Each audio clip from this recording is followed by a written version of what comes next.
Ito lalaki siguro yung ganyan, may pahaba eh.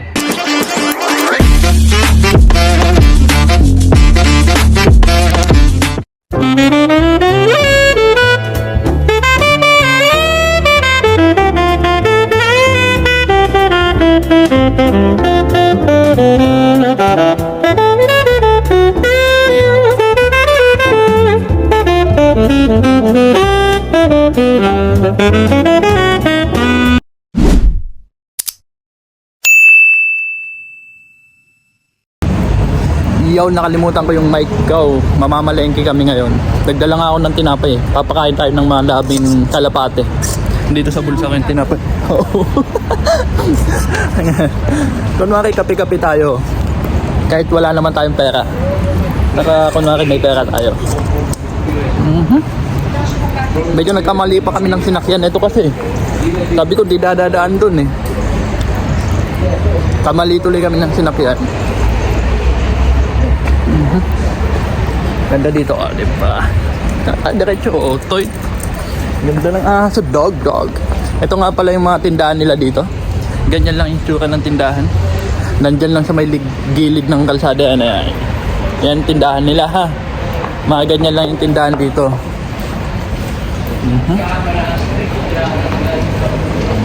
Kung di ako nagkakamali,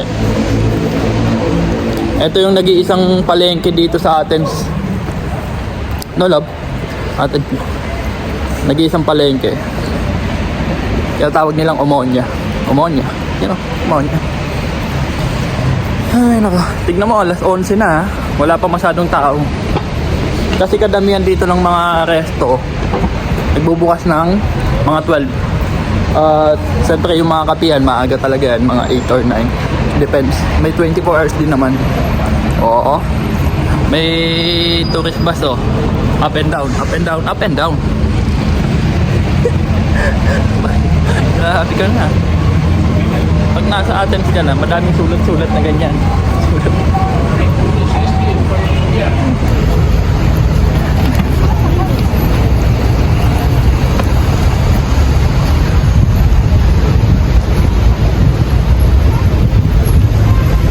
At andito na tayo sa mga kalapate, ha? Yan, andito na sa mga kalapate. Ito nga pala yung ano ko, binaong kong tinapay. Pero mukhang busog na yung kalapate. Napakain na kasi ng mga tinapay, ayun, oh. Kalapate. Oh. Woo! Gano'n ba? Lapit ka.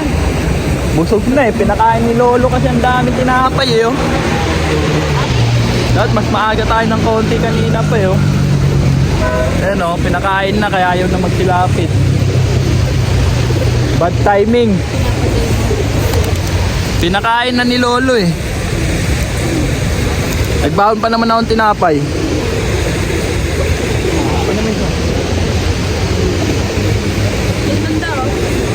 Dito tayo sa mga hindi kumain. Wala na. Grabe.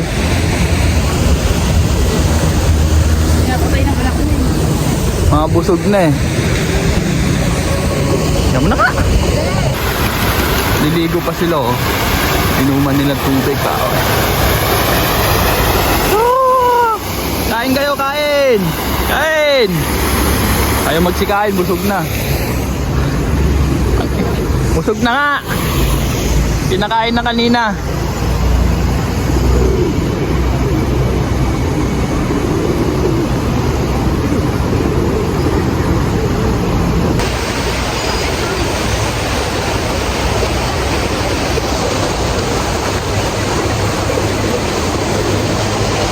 Come to me.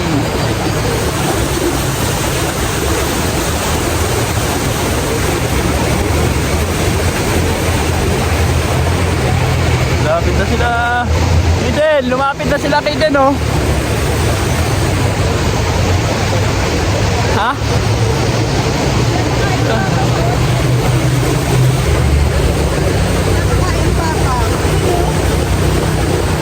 Wow, dami. Ayaw. Pinapakain ni Papa, binigyan niyang tinapay, oh. Sige, ano mo nga, dito. Dami. Lapit. Dami oh, pinakain ni Papa oh. Okay namin sa'yo. Ha? Na? Diba? Ha? Ano na? Tignan mo dami oh, lumapit na sa pako din.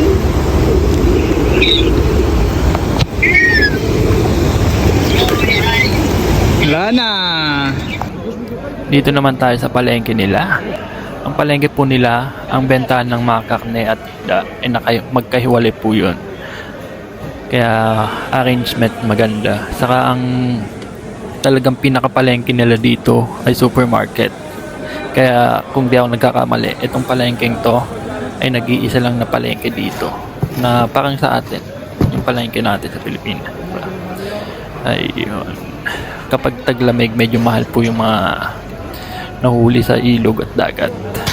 At yung mga karne nila, kung napapansin nyo, wala pong mga balat, kadamihan, dahil masyado silang healthy livings. Dati ang pakpak, binibigay lang yan, ngayon binibenta na din dahil madami na din namang dayuhan dito. Yun lang. So, natapos na nga tayong mamalengke. Ito yung mga ating mga pinamili. Kilo. At may libreng balat pa. Hindi ko alam mo na gagawin sa balat. Ang bigat pa, no? Ayun, balat. Panay balat yun, no? Ano kayang gagawin sa balat na to? Binigay sa'yo yung balat? Grabe ka na nga. Ilang kilo din? Dalawa at kalahating kilo din yung balat. Let's go. Wait na tayo, wait. Dito na nga tayo sa bahay at ito yung isa sa mga binili natin. Alimango bas. Medyo malilit yung alimango nila ngayon dahil nung nakaraan medyo malalaki. Ngayon medyo maliliit. Baka naubos na yung malalaki. Ayun, alimango. Tapos ko nang linisan itong crab natin. Medyo madami din to. 3 kilo to eh. Ayan. Hindi ko alam kung ganito ba yung babae. Bakla. Lalaki. Ito lalaki siguro yung ganyan. May pahaba eh. O bakla. Baka bakla. Ito. Ganyan ba yun? Dito doon nakikita yun, di ba? Ito ganyan. Walang idea. May 3 klase kasi yan eh. Ito. Yung ganyan. Tapos yung may pahaba. Pero alam ko kung di ako nagkakamali, ganito yung babae. Diba? At babae. Ito siguro yung bakla. Hindi ko alam eh. Next naman natin ay ito naman ay hipon. Yan, hipon. Inuugasan ko na siya para pag nilagay natin sa freezer, luto na lang kagad, no? Yan, hipon. Ang kilo din yan. Yan. Tapos hati-hatiin ko yan. 2 lutuan siguro to, 3. Kasi yung luto ko sa hipon, minsan sinigang. Basta sinasawag-sawag lang. Yon, hipon. Ngayon, dito naman tayo ngayon sa buto-buto ng baka. Yan. Buto-buto ng baka. Mga 3 kilo din to. 3 kilo. 3 may ito. Yan. Hatiin ko sa 2. Saka minsan pag malamig, ginagawa natin tong bulalo. Oh, bulalo. Grabe na yan. Ayan. Ano ka na ito? Di pa nahiwa. Ayun. Hatiin natin sa 2. Let's go. Dito naman tayo ngayon sa pakpak ng manok. Pakpak. Yan. Gasa na natin. Hatiin natin sa 2. Hindi ko alam kung 3 kilo ata ito. 3 kilong pakpak ng manok. Diba? At ito naman legs ng manok. Hatiin natin sa 2. 3. Diba? All good. At ito naman ay baka. Beef steak. Beef steak gago. Basta baka itong baka. Yan. Pataba pa. Hatiin natin sa tagi-isa lang. Yan.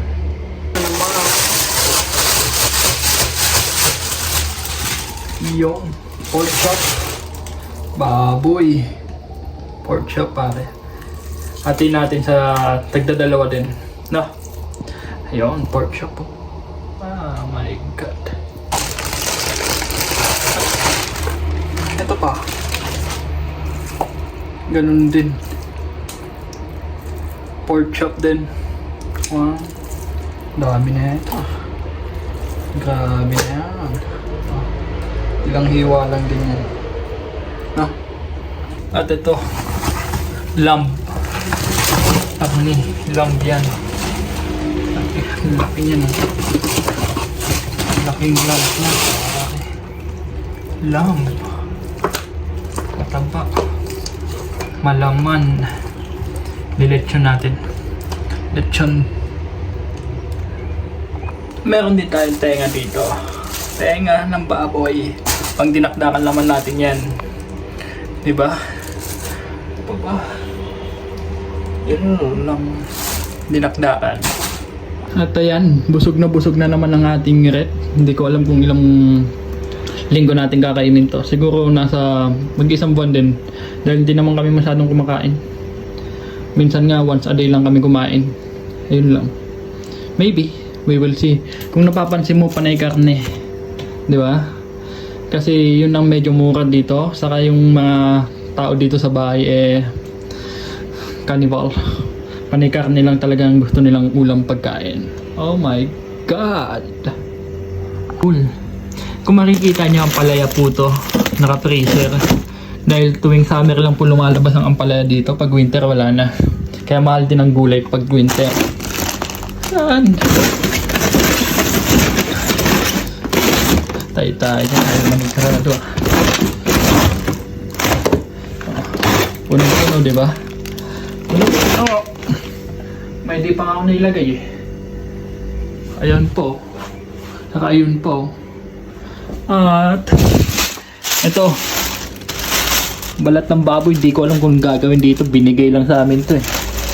Oh, pinamigay lang yan. Balat ng baboy yan. Ayan. At ito yung mga resibo natin. Kung tatanungin mo kung magkano nagastos natin. 20, 23. At ayun, luluto na natin itong crab. Oh my God. Yun, niluluto na natin itong ating crab. Ito yung pananghalian natin ngayon. Ang problema ko ngayon kung saan ko ilalagay ito. Ito. Dahil puno na yung ating rep. Tingnan mo naman. Busog na busog. Busog. At ito, hindi na nga mahila eh. Busog na din. Ayun ako. Mailuto ko na lang sa mamaya. Lechon. At hanggang dito na lang. Hanggang sa muli. Ano kaya masarap na rin sa balat na to? Bakang balat. Balat ng baboy pare. Oh, balat. Ang balat ng baboy. Balat ng baboy. At balat pa din ng baboy. Binigay lang sa amin to. Hindi ko alam anong gagawin sa balat na to. Bukod sa chicharon, hindi ko alam kung ano pang gagawin dito.